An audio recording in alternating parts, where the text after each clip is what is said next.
Hi there, and welcome to the 2020 edition of the UAE Tech Podcast, a series of discussions on how technology is reshaping governance and economics in the United Arab Emirates. From our offices in Media City, Dubai, I'm John Lillywhite with Al Bawaba Business.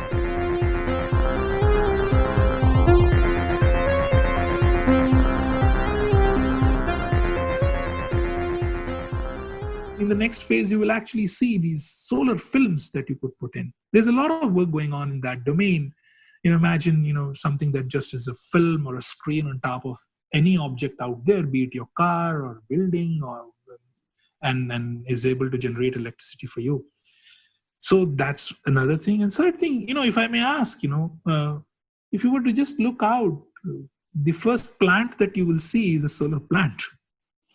So now when I say plant, I actually mean vegetation. I'm talking about a green plant out there. Its leaf is doing nothing else other than converting solar energy into a form of energy, a chemical energy or other form that it can use for itself, its own growth and its own sustenance.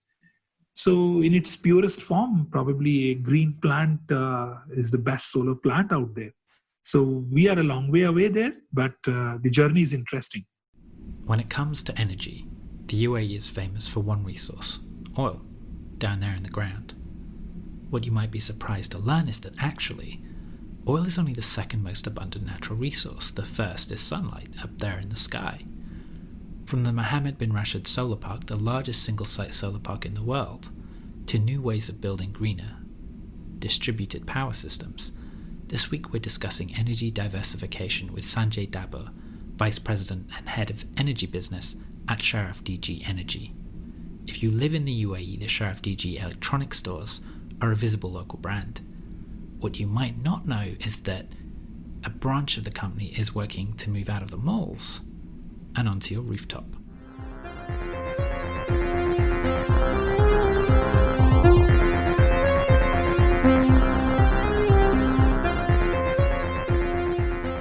Thanks so much for joining us today.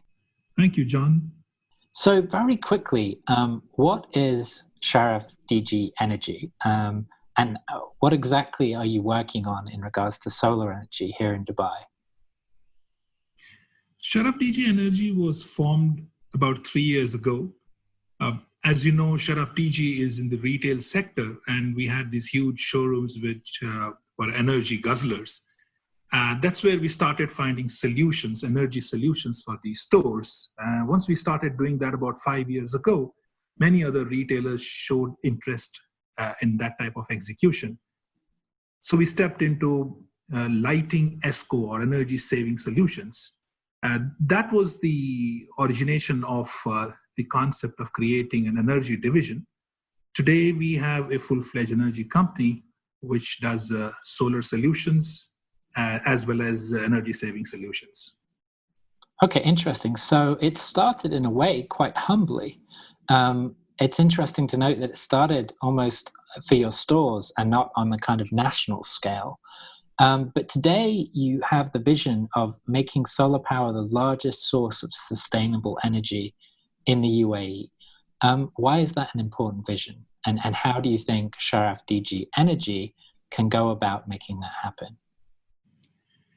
See, the way the fossil fuels have run the planet over the decades, we have reached a point, almost a point of no return. We are pumping so much carbon dioxide into the environment that if we were not to reduce it or slow it down and effectively bring it to the agreed levels, then we are reaching a point of no return practically.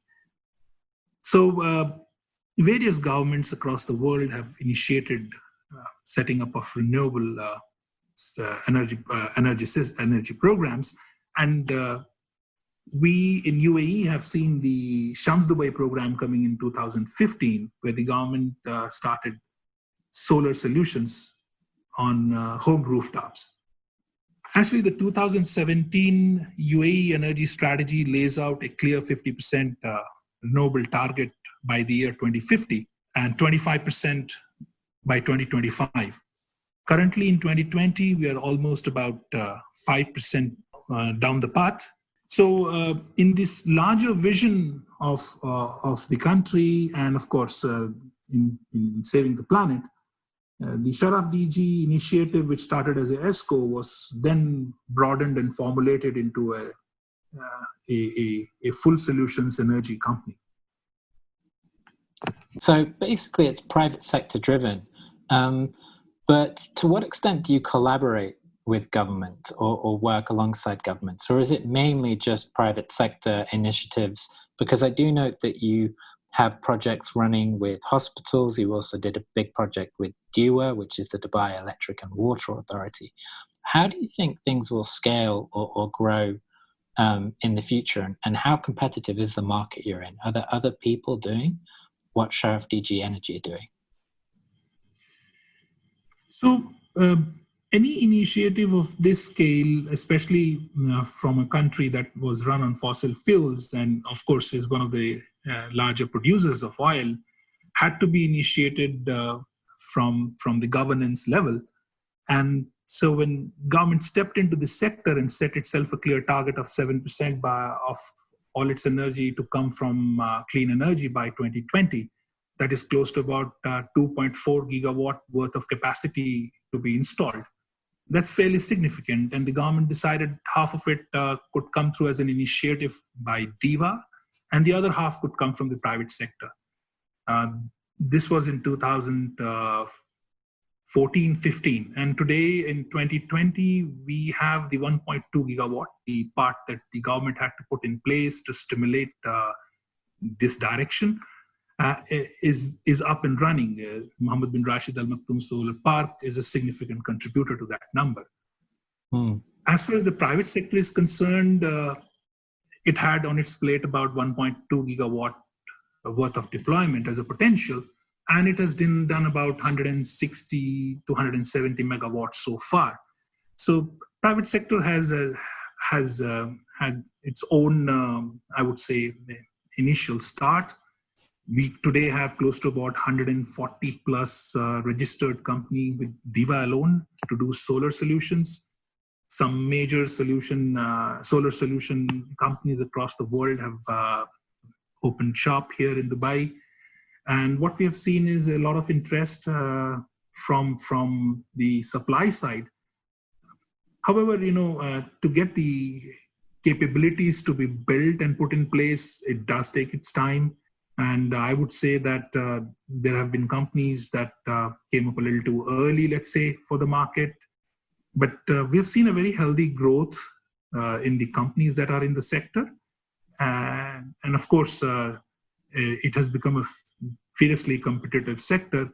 And obviously going forward, only probably the best of the best will make the cut. In terms of the overall sector, what do you think the key opportunities and the key challenges are for you when you go into work every day? What are the things that you're really hoping to achieve over the next 1 or 2 years? So what's actually happened is that solar has been very well adopted, let's say in some countries in Europe, and then of course, US has done pretty well. We have also had good progress in say in Japan, or that's on the eastern side of the globe. Solar has been slow to come to this part of the world, and as things are today, it appears that the solutions were created in other parts of the world and therefore vetted by organizations and companies that thought that there's a business case here. So we saw a flurry of these large players jumping into the Middle Eastern market.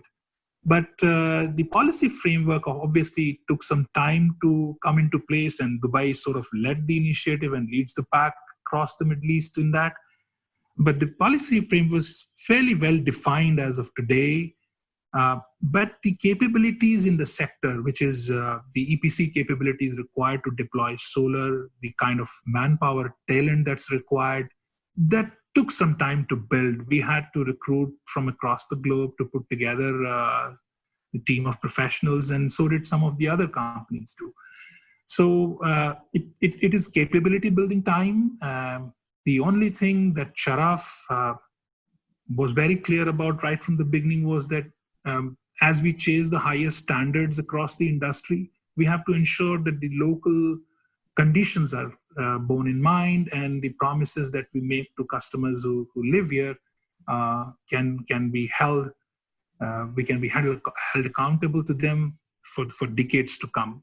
Sharaf is a 100% local company, and this is what we have been doing for decades. So we took it upon ourselves to ensure that the best of the global standards are vetted in local conditions, tested, and then only the technical and commercial commitments are made. Keeping all this in mind, what we have seen is that on the demand side, even as the solution is quite well understood by enterprises, at least by some of them, there has been a slow adoption in general. Why do you think that is? What are the reasons for that slow adoption, particularly if it seems like you've localized the business model and you've worked very hard to kind of understand the market here? Right. So utility bills have never been the highest in this part of the world, and electricity is subsidized across the region. But now the cost of deploying solar has come down significantly. You know, the hardware costs on solar are down 80% over the last one decade. And we have had oil showing inconsistencies in pricing. So the field was ready. But as far as the consumers are concerned, for them, you know, utility bills had become something in the background, and saving on electricity was not as much of a priority as it was in other parts of the world. But that factor is coming home, and because of some, you know, these recent changes, that's even more up on the agenda. So bringing costs down has moved up on the agenda, and utility probably for the first time, utility bills have been looked at with one hard look. So the consumption side is being addressed, as well as the production solutions like solar are being looked into. Obviously, we do not have a large deployed base as of now, so it's the early market, but the opinion leaders have started moving forward. We have a flurry of large enterprises jumping in, looking for solar solution. So all these factors put together have given the pace that we've had, and we can see a clear acceleration now. But the reason why it has been slow, amongst others, has been the factor that, we've seen companies wondering, how can this be proved? I mean, it looks like people are still looking for some sort of a validation in solar in this part of the world. So they have been looking at assets that have been deployed. So now we have a running history of 1 to 3 years on solar assets. So there is a data that can be validated, and therefore the commercial commitments carry a lot more bankable weight today. Okay, so it also sounds like some of what you're saying, that residential is important to kind of get large-scale adoption of these technologies. Do you think that might happen across the UAE in the future? And if so, what kind of timescales is Sharaf DG Energy thinking of here? So initially, when we actually came into this sector, we were interested in focusing on the residential sector to begin with. But we very quickly saw that the maths was in favor of the commercial and the industrial sector, say 2 to 3 years ago, and with paybacks of 4 to 5 years on these assets, we had a good initial interest from the commercial and industrial sector. Of course, the long gestation periods did not allow very quick conversions into deployment. But what we have seen is on the residential sector 3 years ago, probably it was only of interest to a very small limited sector that wanted to probably contribute to saving the planet more than commercial savings. But as things are today, it makes mathematical sense, it makes commercial sense to have solar on one's residence, especially if it's a villa. And we see that one can actually offset their entire AC bills in some of these larger villas. So we have a good commercial case that has now matured, and we think that this is probably the point in time where the residential sector will start, let's say, moving forward on solar. I mean, I guess it would make sense because, as I think you wrote somewhere, the UAE does have a lot of sunshine. So, it's not a resource that is in short supply. But in terms of, I think what you said about, starting with corporate and large businesses and government offices, that really does make sense. In terms of the policy framework for residential, though, is anyone thinking of, making villas with solar panels built in before they're finished, as happens in some countries of the world? Are there any new policy solutions that might give people more incentives to purchase kind of solar technologies and integrate them into their houses? Because I suppose, on top of all the things you have to deal with when looking after a house, paying extra to get solar panels installed and to have them running, and to understand, how the energy will affect your bills. There's a slight learning curve there. As you said, it has got much, much easier. But do you think in the future that might be a kind of technology that we increasingly see prefabricated or pre-built into villas or other constructions? So, His Highness Sheikh Mohammed has a vision that by 2030, all roofs should have solar. Wow. So, now, that's very encouraging because that sends a very strong signal out there that not only is there a policy framework in place that supports not only the CNI, but also the residential sector, but there is the intent and the vision to bring the whole, let's say, the nation to being a carbon neutral country, or at least reduce carbon significantly. Now, the residential sector, as things stand today, we are talking about, let's say, there are close to about 200,000 buildings and 20,000 villas in UAE. And out of these 20,000 villas, almost all of them can take solar up on them. So there is a lot of existing asset base. And by the time solar actually came in, most of the residential projects were either on drawing boards or beyond. But moving forward, clearly we can see, we have examples of some of the residential projects coming with solar solutions on top. So it's just a matter of time before this becomes a favored asset. We could be looking at anywhere from, let's say, 2 to 5 years.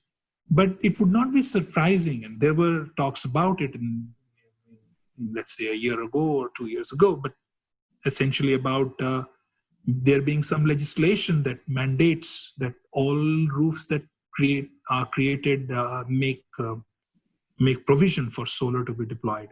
So we have seen that in some of the Emirates actually that are currently drawing up policies around it. So I think it's inevitable.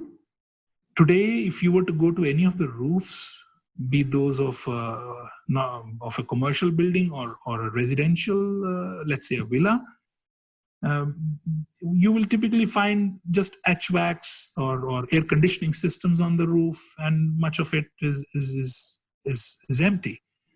So in future, and we have seen that in some of the projects that are getting designed now, at least the roofs are being modeled keeping in mind that there is a potential to deploy solar in future. So at least that part has kicked in.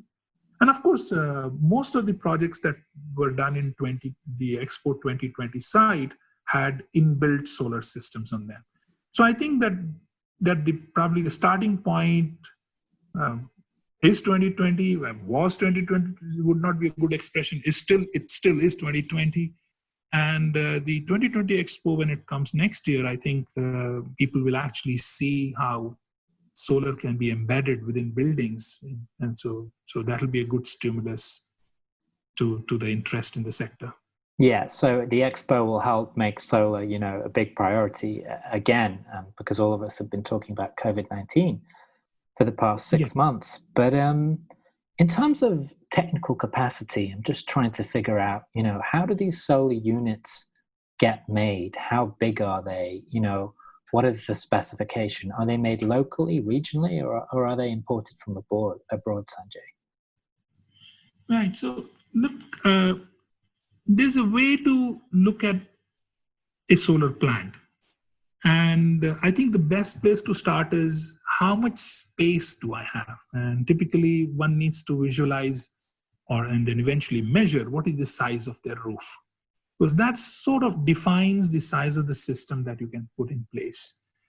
And you don't have a ready-made solution. It's end of the day, a modular setup. As in, just visualize having panels which are, let's say, 1 meter by 1 meter. They're slightly different in dimension, but just for the sake of easily understanding this, let's say you have a panel, a solar panel, which is 1 meter by 1 meter, and you have to put X number in a certain order on top of your roof. So typically the process is that, the location of your house dictates what is the kind of solar energy that it receives. So there are softwares that clearly design a solar system suitable to the kind of insolation received by your house. Which direction does it face? Are there any shadowing, let us say, bodies around your house? So essentially, you would basically be more concerned about, what is the size of your roof. And then, Sharaf would be concerned about what is the system that needs to be designed to go on top of your roof. And that system typically has 2-3 main components. You have the solar panels, which have to be arrayed or arranged in a certain way on top of your roof. These solar panels are kept on a racking system. Racking is essentially something that holds these panels on top of your roof. There are very clear Dubai municipality guidelines on how they will get attached to your roof and how well they are protected against, wind velocity and gusts in excess of 160 kilometers an hour. So the panels get attached to the racking system. And then, of course, there are these wires. We call them the balance of system. The wires, they go to some point in your house or in your building where you have the electrical meter.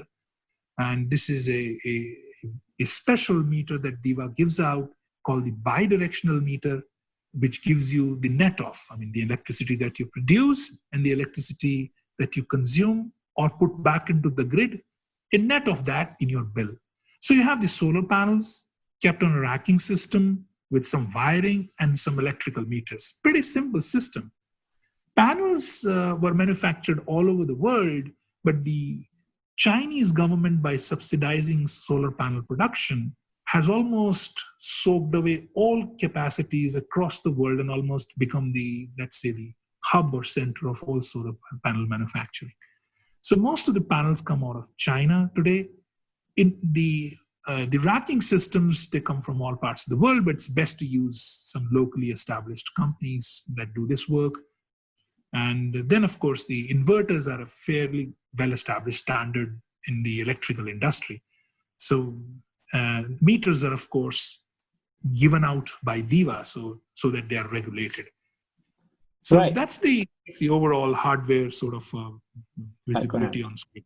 Okay, well, thanks for that. And what about the local talent base? So, do we have people here training in how to engineer or install these systems? Well, that's a very good question. See, one of the biggest challenges that the renewable sector in general and solar specifically, which is the largest player in that sector, will face is the need for talent. Now you can actually see that pool of talent beginning to emerge.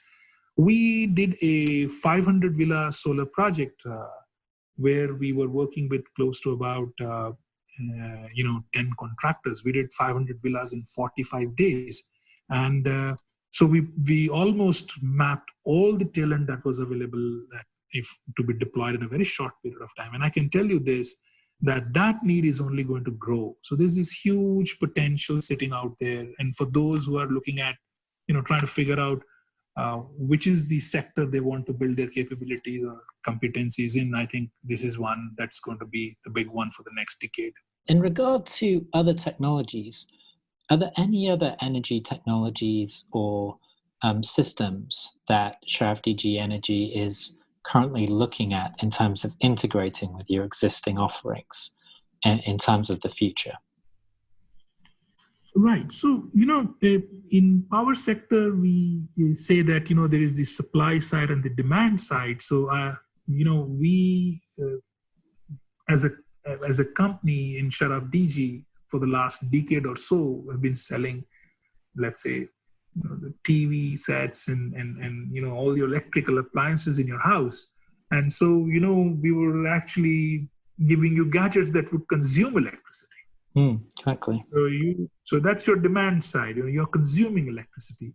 So on that side, we have had improved rating electronics. So your refrigerators are now, very green today, and they become a little, let's say, maybe 5 or 10% more expensive, but they will save you that much very quickly in the following months. So we had been supplying electronics that was consuming electricity. So we're trying to work on promoting products that reduce that consumption.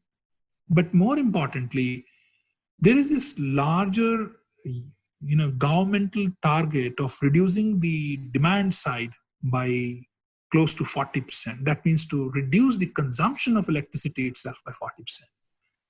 Now, in that domain, the biggest guzzler of electricity, which got impacted by a shift in technology, was lighting. So the LED lighting technology, when it came in, it sort of knocked off your electricity, or let's say your lighting bills, by no less than 50, 60%. So that was very dramatic. And thanks to that, many governments have now mandated that all lighting has to be LED. But there are these millions of light bulbs out there consuming massive amount of electricity. And so we came into the lighting sector in a big way. In fact, we are doing one of the largest lighting projects in Middle East at the Dubai airport, where we save close to about 5 million dirhams annually by just changing the type of lights they have been using. And we're guaranteeing that saving for the next 7 years. So lighting is a domain where we have done a lot of work, changing lighting across retail, across power plants, across airports. We did the Dubai Dry Dock project, phase 1, where we are saving close to about 600,000 dirhams annually for them. We did the Dubai Healthcare City lighting, where again we are saving another 500,000 dirham for them annually. These are all phase 1 projects. So we have done savings on the lighting side, so that's our forte. And then, of course, on the air conditioning side, we have solutions. So all in all, on the consumption side, we work on the right electronics, on giving you the lighting solutions, be they change of just the hardware, or be they smart solutions, as we call them in Healthcare City. We use smart solutions to bring down the electricity bills, or on reducing or providing the right kind of air conditioning. And on the supply side, we actually help you generate your own electricity. So we come from both sides and help you really bring down your carbon footprint and make you a very responsible citizen. Sometimes decisions are taken for commercial interest, but the larger impact you have is very significant. I had no idea about the LED lights. I had no idea they were that effective. And the Dubai airport thing, is quite compelling as well. I mean, that's a significant saving. But in the future, do you think? Because I guess the problem right now is a solar panel has to be large to collect enough sunlight. Are there any signs that is starting to change, and that we're getting smaller and smaller solar panels able to take larger amounts of light, or has the technology really hit a plateau? Where the solar technology is as advanced as we're probably going to get it? Yes, so That's an energy efficiency or energy density Question. subject. Right. It's Yeah. it's a very interesting domain within energy sector. So today, solar panels, let's say, are 17 to 19, let's say 20% efficient. Now that might look like a small number, but that's a significant number to make them commercially viable, which means using solar panels, you're generating electricity, which is almost 30 to 40% cheaper than the electricity you buy from Diva. Mm. So the challenge still is the space that will be needed. Now, the technology that is currently being used is, let's say, it's not very new. It was there about a decade ago. Of course, it's seen several refinements, but the incremental improvement in efficiency that you will achieve can be lost by the time that you will take in deciding to put solar. In other words, the power, as you use the expression, has almost reached the plateau. So it's probably the best place to bring in solar. And there's a very strong bankable commercial case today. So what you would lose by not putting solar panels in the next 3, 6, 1 months or 1 year or 2 years from now, waiting to gain from improvement in efficiency, the rationale sits in favor of deploying it today. That makes sense. Yeah. Yes. Sorry, no, so what you said makes sense. Yeah, so what's going to happen, John, is that, you're talking about close to about $100 billion worth of fabrication facilities being put in place in China in a year's period. So what we're talking about it, and all these are designed to, produce the current technology product, which means the sheer volume, the sheer scale that the current technology has achieved allows a cost point which will be very difficult for any new technology to come in and achieve. So even if we have a more efficient solution, but the cost of bringing that solution on top of your roof would be outweighed by the advantage that the current technology has at its current price point. I mean, you would have solar panels which have efficiency of 40%. Wow, that will be massive. That's more than your car engine. That's even more efficient than that. But those are so expensive. You only put them on satellites up there in the orbit.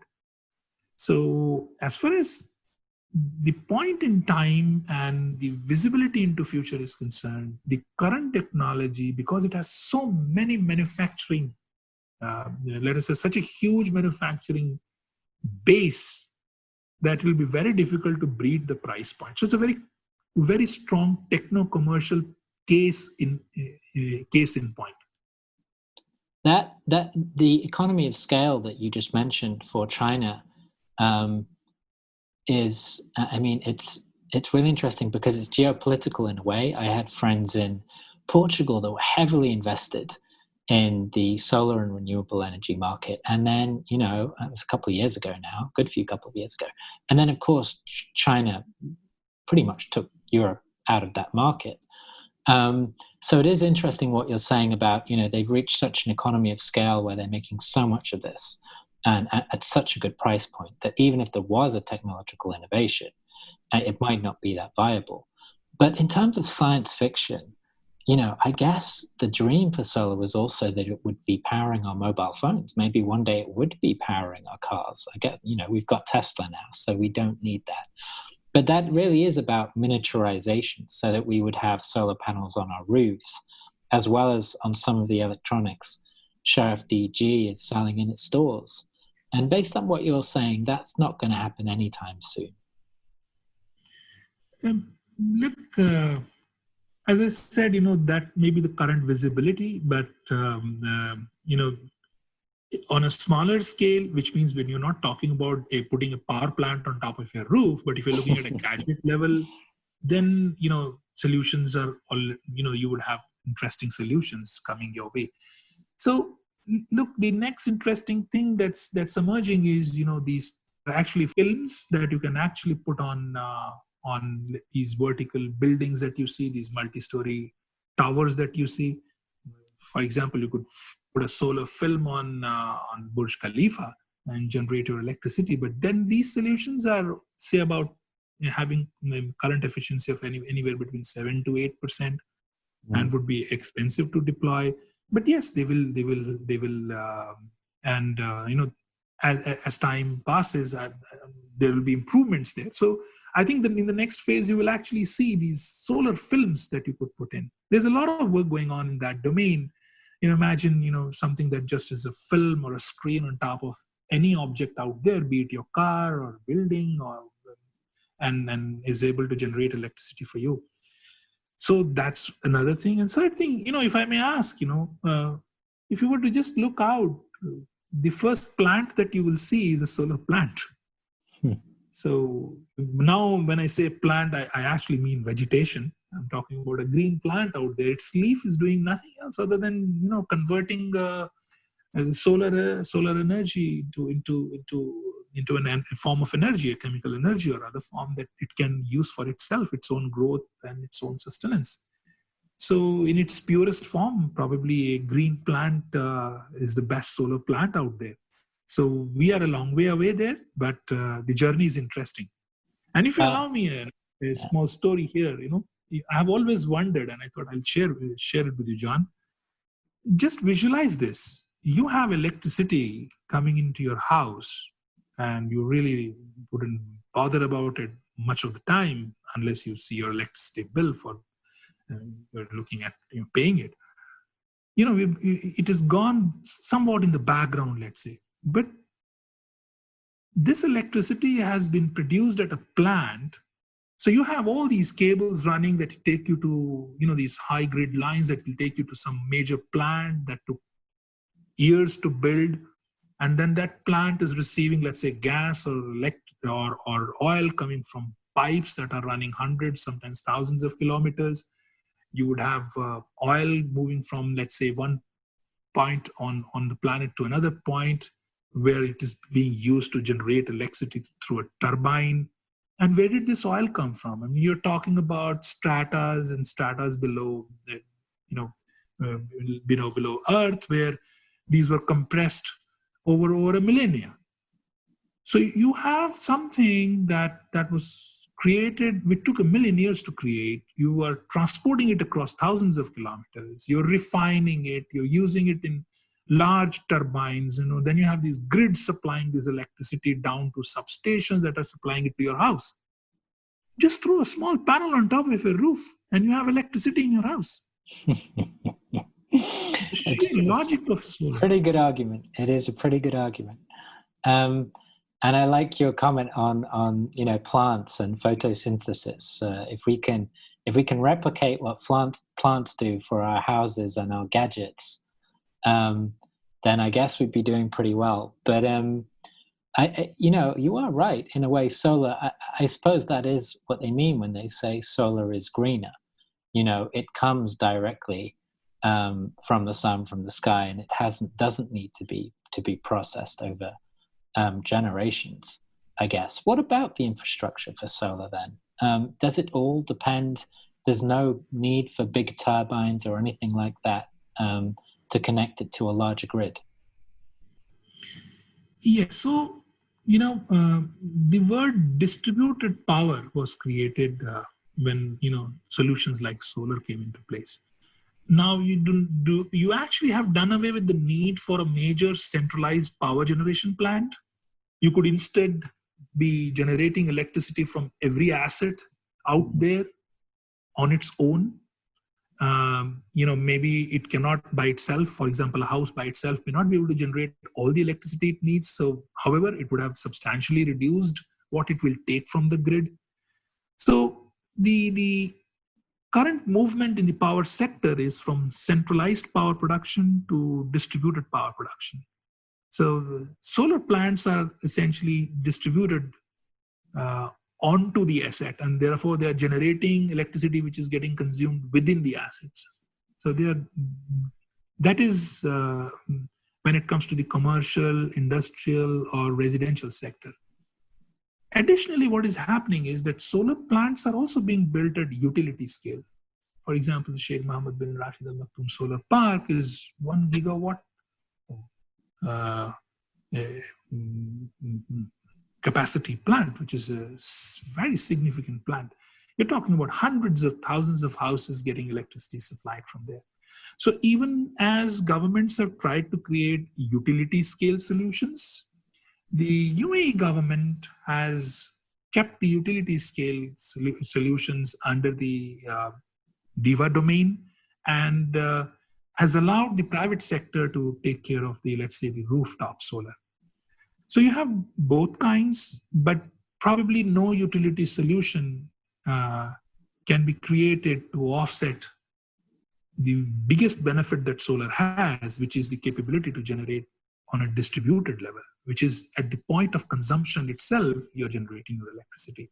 Why would you then again go to another place and build a big plant and then again transport electricity? So the very logic builds a case for having plant at the asset. It could be supplemented by, or complemented by a utility scale asset, but that plant need not be as big as a turbine that you're setting up for a gas plant today. Right, and certainly in terms of this podcast, one of the things that we've noticed is that distributed technologies increasingly don't seem to be just a trend, they seem to be the direction in which the entire global economy is heading in, be it in cyberspace or increasingly offline with things like Internet of Things as well. And I noticed you mentioned the Mohammed bin Rashid Solar Park, which is the world's largest single-site solar park. So obviously things are moving relatively fast here. There's also the Expo next year in which you've said, solar will be given a prominent role. But for you, Sanjay, I guess to finish up today, what are the things that you're hoping for here in the UAE over the next 12 to 18 months? At a macroeconomic level, what we see is that the policy and the leadership has pointed us in the right direction, but ground up, at the same time, what we have seen is very interesting, a larger interest by commercial and industrial sector to save on their electricity bills. So now we find a renewed interest in considering solar as a cost-reducing solution. What we could possibly add to this was bring in the general, let us say, the interest of the masses in having a better control over their consumption, efficient electronics in their home, efficient solutions in terms of their air conditioning, their lighting, thereby reducing their consumption, reducing their bills, reducing their carbon footprint, and protecting the planet.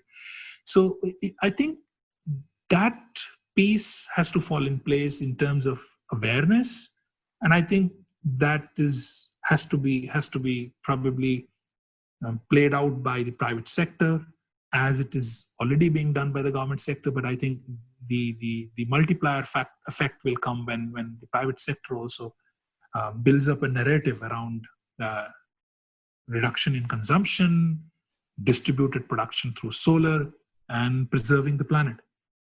Right. Well, thank you so much for that. I mean, it does make sense. Solar technology, in a way, needs to become perhaps a bit cooler. We need to see it a bit more in our everyday lives. If we're walking around Carrefour, perhaps we need to see, more solar offerings. I guess, solar still remains a technology that we read about, but we don't see everywhere, and it's still not perhaps as accessible to the average consumer as it could be. Do you think that's also part of what you're getting at there in terms of marketing and awareness and the saturation of the technology? Yes, that's a very important point. End of the day, unless it builds up as a narrative, and because it has a very strong rationale to it, it's a question of, it's a time for deployment challenge. And the better we can telescope the time, the better the benefit to the consumer, to the planet.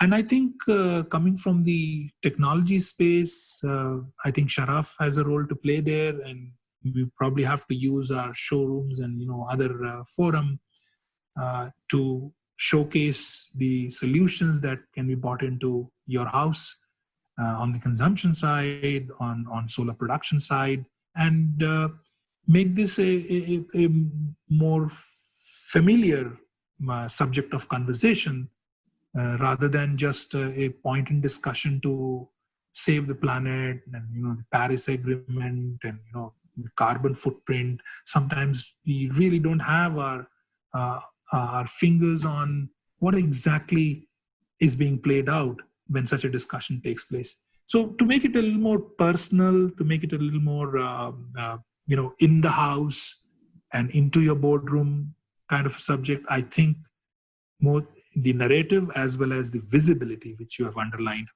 has to go up. And I think we are very well positioned because of these large electronic showrooms that we have, and therefore we are responsible in a way to bring that message across. Well, Sanjay, thank you so much for your time today. Thank you very much, John.